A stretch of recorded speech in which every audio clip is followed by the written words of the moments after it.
భారత అత్యున్నత క్రీడా పురస్కారమైన మేజర్ ధ్యాన్ చంద్ ఖేల్ రత్న పురస్కారాలను ప్రకటించింది కేంద్ర ప్రభుత్వం.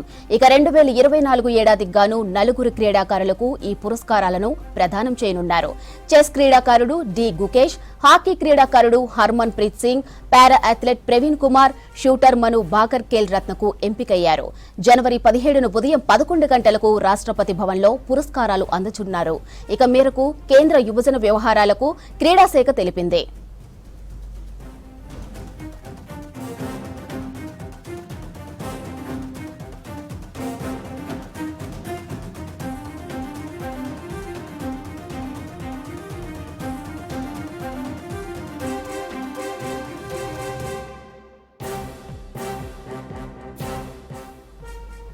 భారత అత్యున్నత క్రీడా పురస్కారమైన మేజర్ ధ్యాన్ చంద్ ఖేల్ రత్న పురస్కారాలను ప్రకటించింది కేంద్ర ప్రభుత్వం. 2024 ఏడాదికి గాను నలుగురు క్రీడాకారులకు ఈ పురస్కారాలను ప్రదానం చేయనున్నారు.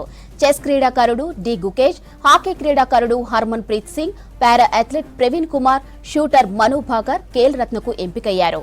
జనవరి 17న ఉదయం 11 గంటలకు రాష్ట్రపతి భవన్లో పురస్కారాలు అందించనున్నారు. ఈ మేరకు కేంద్ర యువజన వ్యవహారాలు క్రీడా శాఖ తెలిపింది.